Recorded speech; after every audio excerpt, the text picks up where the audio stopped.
It's good to see a good crowd out there. Nice crowd down at the pavilion this morning for the bluegrass service. And I even saw Hal Rhodes there from WHKY.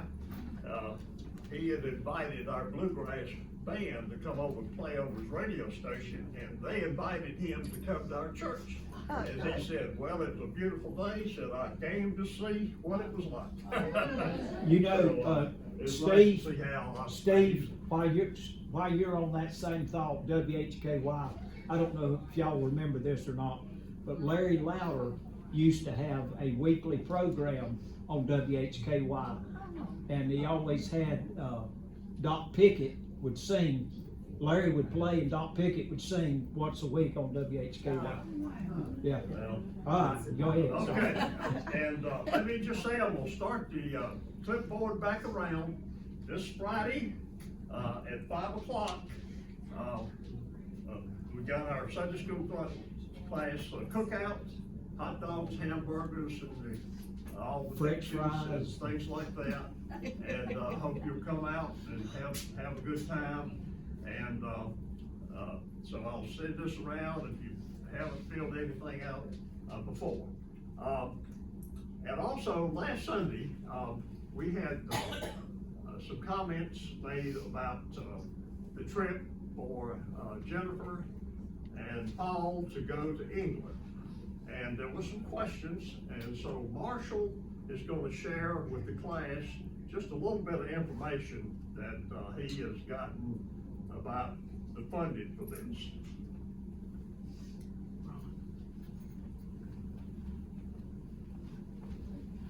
I hope to make it a little bit. It's so good this morning to see Steve and Ron in Carolina blue. I want you to know we thank you. You have forgotten I grew up in Charleston. This is Citadel blue. Oh, well, I did forget that. Folks, my name's Marshall Montgomery, and I happen to be your church treasurer, soon to be replaced, hopefully.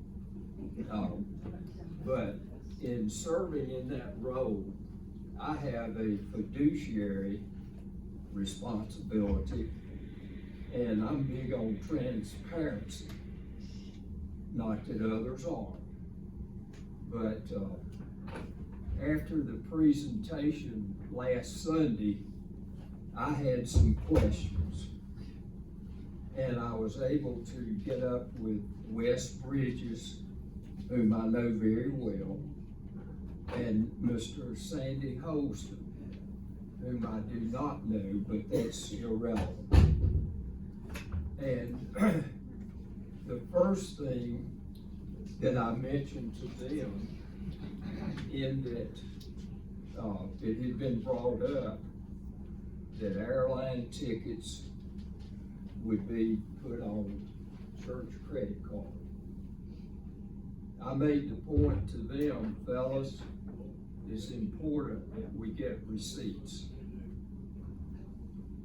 We had a trip to the Dominican Republic about a year ago, and there was an issue about receipts. And both Paul and Dana are aware of the importance of that. And one reason that's very important, Section 258.4 of the Book of Discipline is about the Finance Committee. And there's a requirement there, and I quote, annual audit of the financial statements of the local church and all its organizations and accounts is to be conducted annually. Does anybody know the last time that we had an audit? Dana told me it's been 15 to 16 years. That's something that we need. And we need to have correct accounting procedures. So that's part of where I'm coming from. Wes understands the importance of receipts. And my goal is not to persuade nor dissuade the class's vote. That's up to you all. And since I'm a dues paying member, even though I haven't been here much due to COVID and the flu seasons, and to protect my family, we're still members of this class. And dues paying members. If that makes any difference. Estimated cost the gentleman gave us $16,000. My question to Wes, what if the trip is not funded?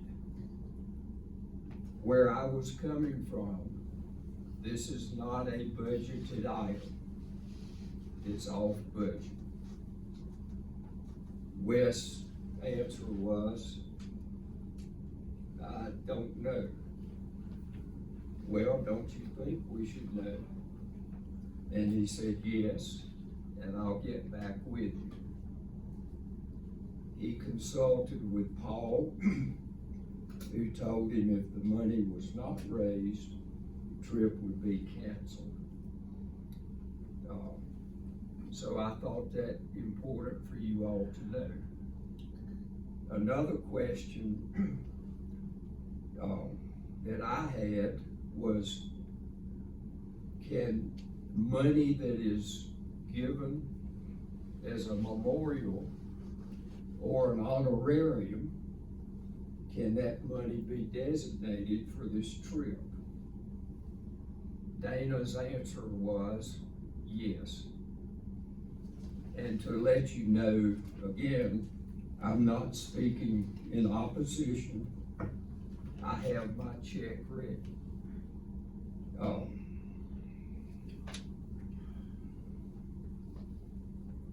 Those are the, there are other aspects of this. I also talked to the chairman of trustees, because trustees are to accept or reject gifts. Two of you in here are on staff parish, and I understand from Wes that this was brought up and discussed in staff parish. So, and I have made the chairman of the finance committee aware of this. So that covered, excuse me, summer colds are kind of tough. That's the main items that I had to share with you. Are there any questions or? You say 16,000, that's the total cost? Or is it? Joe, that's an excellent question, and I do not know. All I know is what was presented last Sunday. And that's what Mr. Holston laid out last Sunday. And Marshall, I also understood him to say the 16,000 was the total package, but then he came back and said that somebody had given them enough frequent flyer miles for one of the couples going and coming back, so that should come off that 16,000, shouldn't it? I would think so. Okay. Nancy? That was before we thought the lodging was gonna be free with that passed. So now it's not, they had to get the, DMD or whatever it is. And, The rest, if there's any left over, will go into the pastor's discretionary fund. That's, That's what they're gonna do with that. well, in my note with my check, I requested that if the trip's not funded, that Dana move our modest contribution to the permanent endowment fund. So that's good to know. And Joe, I would think based on this information, I would be surprised if 16 is the minimum. But I don't have it. I was not party to anything. I'm just wondering if you're talking about first class or just regular flights or, Not first. okay. Yeah, first class probably 16,000 people. But a key thing, anything that's put on church credit card, there need to be receipts for it. We need to be in compliance with what's laid out in the Book of Discipline and good accounting procedures. And I'm not an accountant, but I did work for 2 Fortune 500 companies that audited operations I was in charge of on a regular basis. Any other questions? Thank you. Marshall, thank you very much for your, detailed input. Let me mention one other thing, I apologize. In the bulletin today, you'll see on the back that year-to-date givings, 441,000, spending 443. Well, that's part of the story. And I'm not gonna sound like Paul Hart. We are behind on our apportionment payments. We're behind $13,632. We have a reserve fund in case, I would call it a rainy day fund. And that fund is kept at 39,000.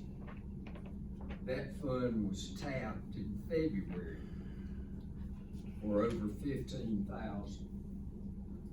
So you add what we owe that reserve fund plus what we're behind on apportionments, and we're behind like $30,900.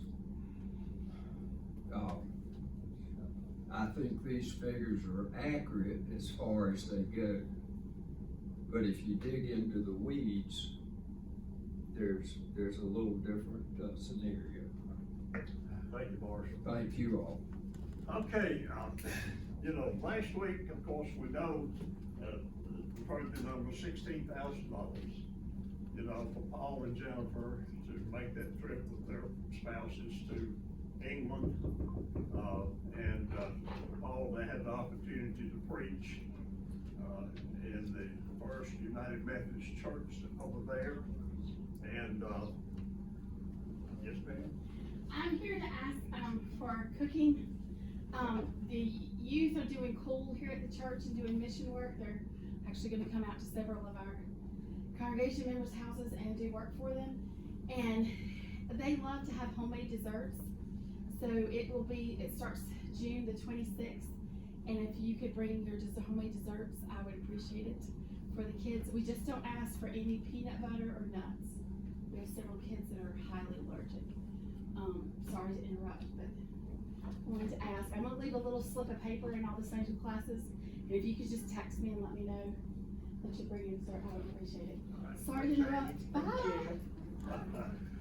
Okay, so the question we basically have to decide is, we can individually make a decision of whether we support Jennifer's and Paul's opportunity to make this trip to England, and help them reach that $16,000 goal. We also have our class treasury. I only spent $370 of the authorized $600 for the wood chips that we used at the garden. And if you went down there this morning, you saw that they've been put out. And, so our treasury actually is around probably $2,300 in the class treasury. So my question to you is, do we want, as a class, to donate any of that money toward this money they're trying to raise for this trip for Paul and Jennifer? Or do we want to leave it to just individual donations? So I'll leave it up to the class. We can do both. Do what? We can do both. Okay? Yes, I'll Ron. motion that we do $500 out of our treasury for that trip. And I'll second. Got a motion and a second for $500 out of the class treasury toward this $16,000 goal. All those in favor? Okay. And by the way, it's a fantastic class today. This room is about as full as it's been in a long time. They heard I was teaching. That's right. So let me just bring, Ron on up to get a lesson, although we've already worked about 20 minutes, 15 minutes. I was counting on Marshall going about another 15 minutes.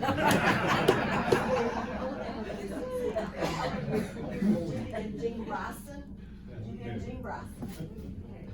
Yeah. All right, we're glad to have you with us today. Hey, Ron, Oh, wait a minute. we can put Marshall back up there, I'm sure he can do it. Well, it's time to sing. Marshall, you want to come up and sing? Our topic today is work, and I asked part of our music committee, Larry and Nancy, to select a hymn which they have done that relates to work. So it is hymn 467. I think when we do what we say first and second. That'd be good. First and second.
Second line of the second verse, but our toil he doth richly repay. So that's why that was selected.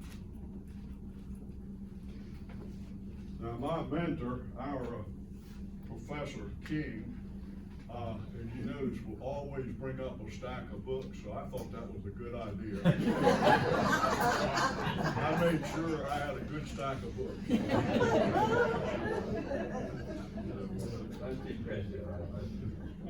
And one of them I brought is my daily devotional, Billy Graham's. I think Bibi also has a Billy Graham devotional she uses. And, it just so happened, I said, I wonder if, I've used this for 3 years, and of course, I only remember last week's for about a week. So this is from September the 1st of, in the book, and I figured it may be a chance of something in early September about Labor Day. But this one is about work, so it fits in with what we're talking about today. Using our skills is the title. Every skilled person to whom the Lord has given skill and ability to do his work just as the Lord has commanded. When sometimes, this is Billy Graham's words, when sometimes forget that most of his life Jesus was a carpenter, working with his hands among his neighbors in the town of Nazareth. Isn't this the carpenter, some of the critics was asked scornfully, implying that no mere carpenter could possibly be the promised Messiah? Do you tend to downplay the work you do?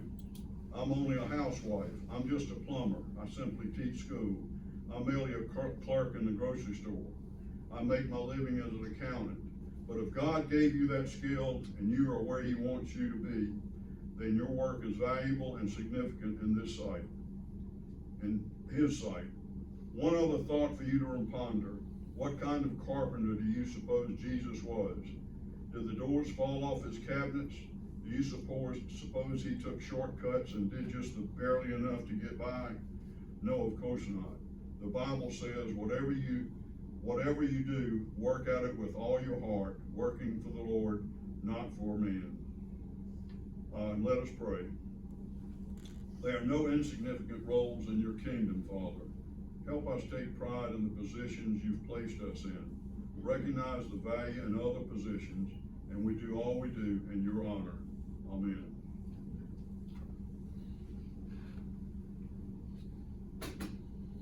We've got a new series that we're starting. The books are up here for those of you who want one, and if you do take one, try to remember to bring it back at the end of our series so that other classes can use it. But finding the balance, and it's pretty interesting.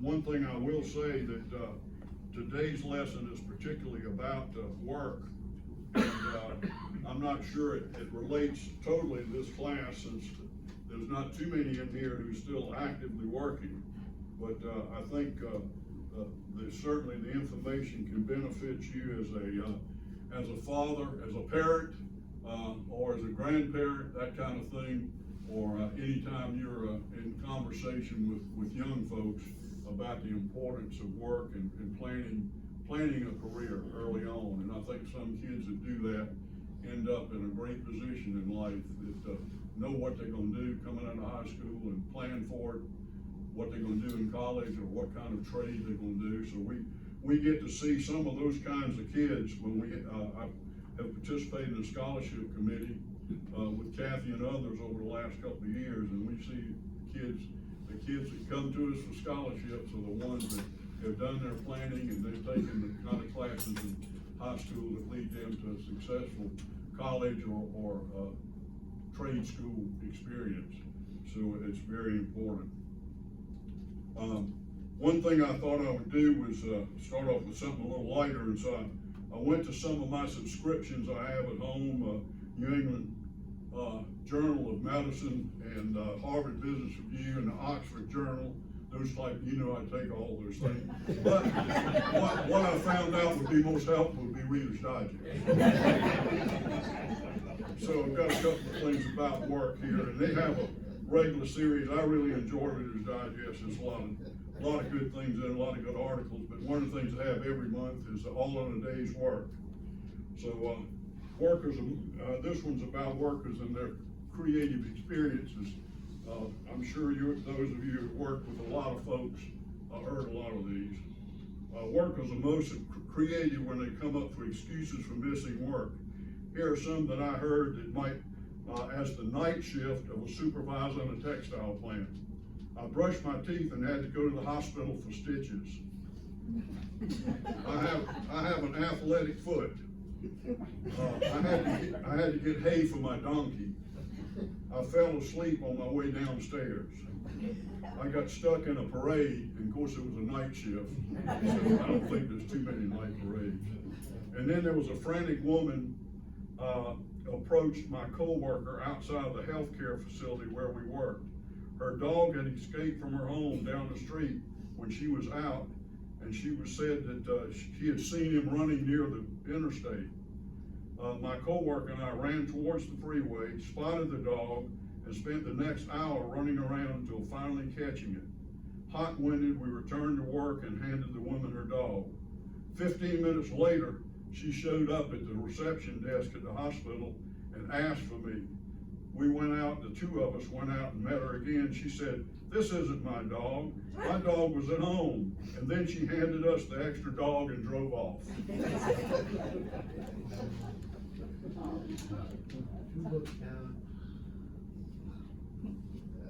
So our lesson series today is about work, and it's entitled More Than a Paycheck. Work is more than a paycheck, and that's sort of our theme today.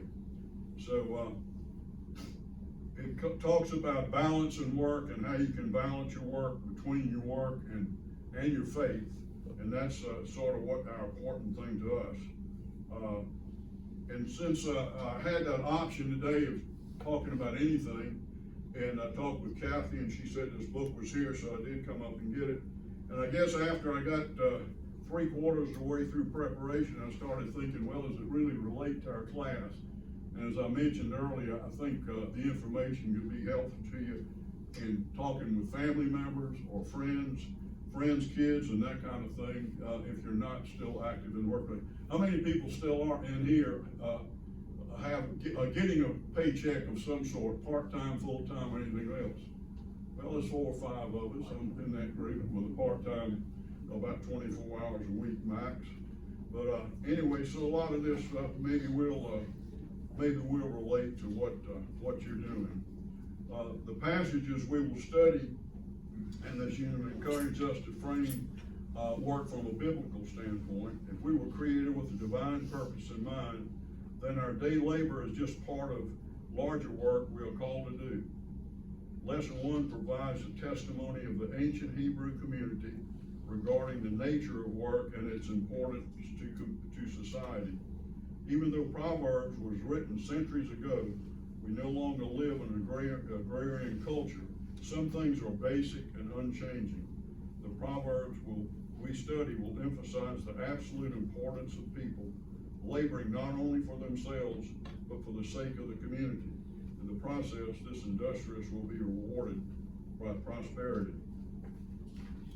The purpose of this lesson is to understand Proverbs' classic wisdom teaching on the value and meaning of work. So what we'll do is we'll look at this first proverb. Riches gotten quickly will dwindle, but those who acquire them gradually become wealthy. That's from Proverbs 13, verse 11. And our author, and it's kind of interesting because the author that I've used out of the teacher's book is different than the one that wrote the lesson in the lesson book. But they closely related, the same subject, and just sort of a little bit different perspective. So, but the author that I used, he said as he was writing this particular lesson, there was a lottery going on. He's from Missouri, and he says the Missouri Powerball lottery is worth $36 million. And he states, and I hadn't heard this before, Marshall probably can confirm or not confirm this. It says, since United Methodists do not approve of gambling, playing this lottery isn't something you would do, of course. So, are y'all aware that, is that stated in the doctrine? Yes. Marshall, we're not supposed to gamble? I believe it is, and also we're not supposed to drink. Well, I doubt too We're many of certainly us sinners do all. that. But anyway, so the point he wants to make is, if you did play the lottery, and let's say 36 million is probably about a base number, I think. Only time I play it is when it gets up over about 500 million and you have absolutely no chance of winning. And that's when I go spend a couple of bucks on a ticket. But it seems like a lot of people that win the bet win it off of one ticket or 2 tickets, and the guy that spends $300 on tickets never wins. But Well, anyways. you gotta be like my friend, said he always buys one ticket. And I said, why is that? You increase your chance. He said, if I buy more than one, I'm guaranteed I lose her. So anyway, I got a question for you. Let's just assume that you did, buy a ticket, and let's say you won a lottery when the Powerball was at $500 million, and you take home, let's say, about $250 million, hard, cold cash. Or you go to Raleigh to the lottery office, and you stand there for that picture that goes in the newspaper with a check for, well, the check usually, it'll say 500 million, but you gotta pay all those taxes and things, so 250 million. What would you do with that? I'd pay for the trip. That's, and keep a little bit, huh? Hey, Marshall, I do have a question. If I won the lottery, would the church accept some money? That's what. Which question? That would be up to the trustees. One thing that BB and I decided early on, if we did win some kind of chunk money, that 50% would be given away in some fashion. And probably the main thing would be forming a foundation and decide what different purposes you would accept applications for to pay out of that foundation. So there's always a lot of things you could do with a lot of big money, and I know a lot of you participate in all kind of benefits around the community, and certainly our class does the same thing as a whole. But it's very interesting, if you remember the pledge that Bill Gates and Warren Buffett made a number of years ago, that they were gonna give away most of their fortune. And I think they've been pretty active in doing that. And I know particularly, you read about pretty regularly, Bill Gates' wife, ex-wife, who inherited, I don't remember how much, but I'm sure it was many billions of dollars, but she gives away just millions and millions of dollars all the time to various really good causes. Yeah, she doesn't have near as much as she did, cause she just gave away 11.6 billion. Is that right? Where did that go, do you know? I think food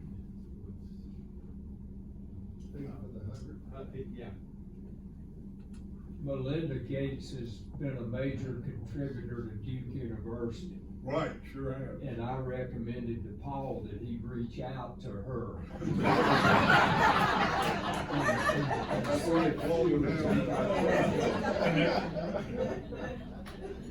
So anyway, one term that describes that receiving chunk money is sudden wealth syndrome.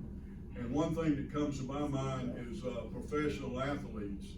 And I think, speaking particularly about NFL and NBA, I think overall they do a pretty poor job of utilizing this extra money they have.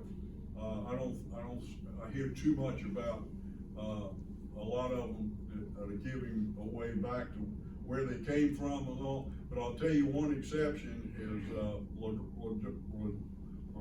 LeBron James, who's certainly one of the highest paid professional basketball players, and I think he's generally rated one of the 2 or 3 best in the sport. And I just read this a couple of weeks ago about him. He married his childhood sweetheart. He's got, I think, 3 or 4 kids. He's never been involved in drugs and that kind of thing. And he has supported 2,300 kids going to higher education over his career. So I hope he is a good example to the rest of those pro athletes. What do we do with much money challenges a Christian's values? For example, Jesus told a young man to give away his fortune in order to help the poor. Without a fortune ourselves, we may agree with that command, but when we have wealth, we may look for excuses to avoid such an ultimatum. The confrontation of serving God or riches becomes real when the bank account swells. One of the practical applications of sudden wealth is it forces us to consider our relationship to work. Some lottery players have said that the first thing they would do if they were rich is quit work. The rationale is that since they don't need a paycheck anymore, they don't need to endure the pleasures and struggles that come with it. What does this say about the enjoyment people have in their labor? Such a feeling pushes us to ask deeper questions. So just ponder these questions. Do I or did I work only to make money? What value do I see in it if it's only for the paycheck? Is the importance of my work proportional to the salary? Do I have to enjoy my work to find it meaningful? How does my faith inform what I do with my life? What is the relationship between my job and my calling? And do I discern the difference? This lesson centers on several sections from Proverbs. King Solomon is often regarded as the author of many of these reflections. He is lauded in the Bible in several chapters in Kings, and we're going to real quickly look at why they consider him, his intellect, and the fact that he wrote, let's see, we're talking about 429. We're at Kings 1 Kings 29 through 34. God gave Solomon wisdom and very great insight, and a breadth of understanding as measures as the sand on the seashore. Solomon's wisdom was greater than the wisdom of all the men in the East, and greater than all the wisdom of Egypt. He was wiser than any other man, including Ethan the Ezrahite, wiser than Herman, Calcol, and Darda, the sons of Mahal, and his fame spread to all surrounding nations. He spoke 3,000, like it says, spoke 3,000, but he gave us 3,000 proverbs, and his songs number 1,005.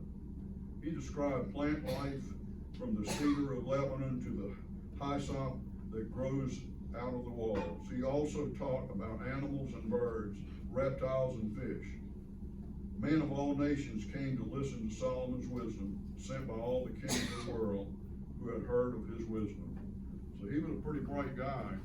So now, Brian, does it say anything though in the lesson about how many times he failed to use this great gift of wisdom he had asked for and received? I mean, They left that out. so, I mean, and I didn't think, you know, as I've gotten older, I think more and more about he asked for and received this gift of wisdom, but yet he had, and I can't even begin to remember the number of wives and concubines more than he could keep up with. And I think he made some foreign alliances that, you know, were not good for the nation. So, you know, I guess, you know, he had this great gift of wisdom, but, and I guess the same is true of all of us with the gifts we have. Sometimes we use it for good, but there are always those temptations to use it for something else. All right, let's look at another one. There is profit in hard work, but mere talk leads to poverty. I think that's pretty easy to understand and pretty profound. Humans were created to work for God, and this is from Genesis. We weren't created to be served, but to serve, and that's a lot of the basis for his Proverbs. Was looking back on the early writings from Genesis. Humans were created to care for creation. Each act of creation is the first account and was blessed by God as good. It is our task to maintain this goodness. Humans were created to work and live together. This was a relationship of mutual help between them and the animals. So work and assisting, being helpful in society goes back a long, long way. Let's look at another one, Proverbs 10, 4 and 5. Laziness brings, and a lot of these I don't think our church and government leadership can say some of the things that Solomon said in that day. Laziness brings poverty, hard work makes one rich. A wise son harvests in the summer, a disgraceful son sleeps right through the harvest. And we sort of heard the story last week from Paul, from Carl, that relates to a lot of that. then another one, he wrote, says that, those who are lazy in their work are brothers to thugs. And, that would be a tough one to put out on the, in the media this day and time. And really what they're relating to is the fact that a lot of times, if someone's lazy, they seem to end up attracting people around them that are a bad influence on them. So maybe they're not really as sinful initially, but if they don't do anything constructive, if they just kind of hang around, and you got a lot of examples now of kids in their 20s and they're still living at home and they're not real interested in working, and parents put up with that and keep them up, keep them up with money and that clothes and everything else, and they're gonna end up with meeting similar people that give them a bad influence. So I think that's where the thug relationship, and I think there's something I've got here about the Hebrews, in their term in Hebrews for thugs is destroyer.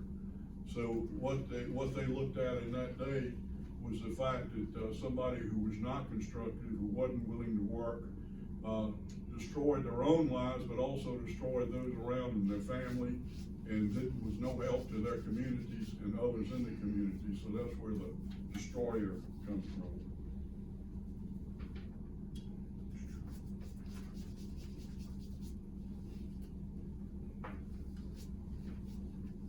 And then we have Proverbs 13 and 11 verse 13, and then Proverbs 14 verse 23. The opposite of rewards, let me read those two. And I think we talked about this before. Riches gotten quickly will dwindle, but those who acquire them gradually become wealthy. And then 14:23, there is profit in hard work, but mere talk leads to poverty.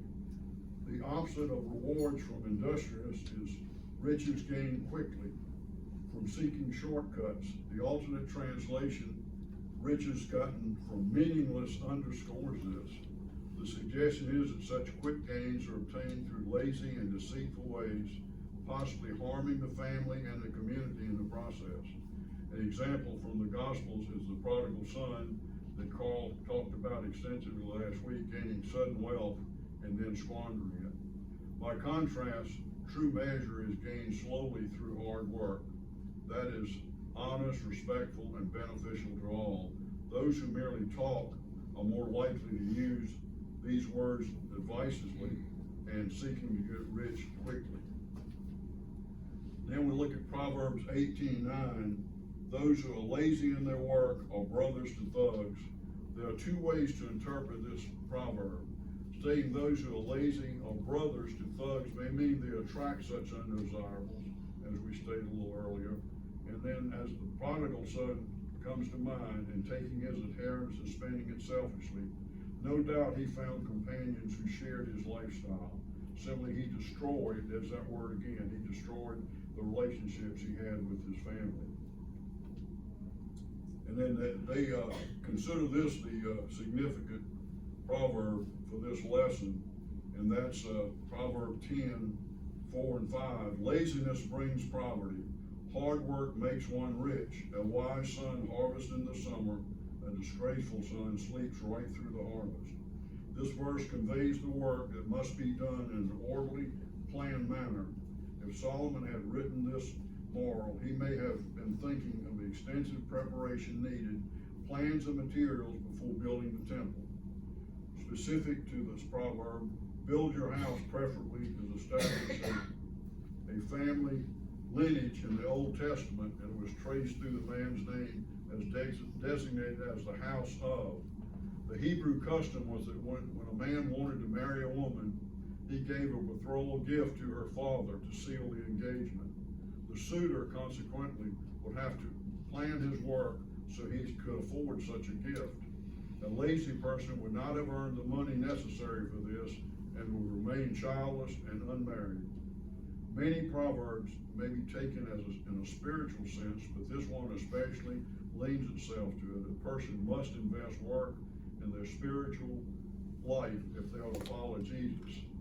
So I think that's, interesting now, maybe, marriages would be more successful if there was some requirement for a young man and a young woman to have a certain amount of money before they could get married. I know it seems like that, those that have a good job and have a direction in life before they get married, I would assume they have a more successful marriage and a more successful life, being in that position rather than, two youngsters that just go off and get married and they just, maybe work in a McDonald's or something. So, unless they're in California, then they could afford a good life. Not really, I saw this week where, 10,000 fast food jobs have been lost in California because of the, basic, minimum salary going up to $20 an hour. Let's close it out by looking at Proverb 28:19. I think that is back.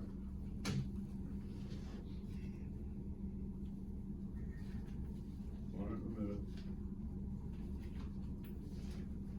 There we go. Those who work the land will have plenty to eat, but those with worthless pursuits will have plenty of poverty. So this is similar to the teachings we read earlier in Proverbs 12, where we saw that people who followed selfish pursuits showed their ignorance. Here people pay the price for that ignorance, poverty with resulting starvation. Paul would echo this in instructing the early Christians to have a strong work ethic. He stated it as bluntly as the Hebrew sage, and this is Paul's language. Even when we were with you, you were giving you this command: if anyone doesn't want to work, they shouldn't eat. Again, I don't know whether that would fly today from government leaders, but that's what Paul had to say back in the day. This week, as you think about work and your work, what you've done or what you're doing now, if you're still involved, during the devotional time, recall the various jobs you've held. What stands out to you regarding how you partnered with God in impacting lives through your work? And let us close with this prayer. Lord God, thank you for giving us the opportunity to spend ourselves for you and others in the office, at home, and wherever you call us to labor. May our words and action honor the Christ who came to serve rather than to be served. Amen. Ron, did I hear you say earlier the meal was gonna start at 6:30? 5. Steve, did you talk about the get together Friday night before I got here? Yeah, we mentioned, but some of the people came in late. Just remember, this Friday night, the Sunday school class cookout, it'll be in, community room, and, a lot of you signed up to bring some side dishes. I'll be buying all this other stuff from Sam, with our treasury, and, come out and have a good time. Now, what time did you say it was? 5:30. 5:30? Well, I mean, we're actually gonna open the doors at 4 o'clock, and, it'll be open until about 8 o'clock. Yes, Nancy? What about drinks? Are you providing, Well, we're gonna have tea and lemonade provided. So, And water. yeah, and water. So, anyway, we hope to So see you. Steve, are we Looks like it'll eating be a at pretty 5 good or size 5:30? 5:30? We're eating at 5:30, right? Yeah. Yeah, well, That's the plan. Okay, y'all all have a great day.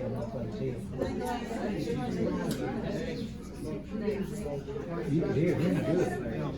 You won't believe how many,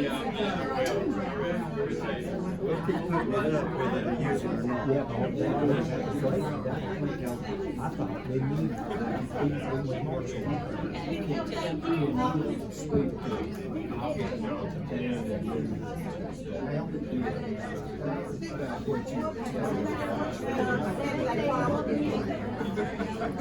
Well,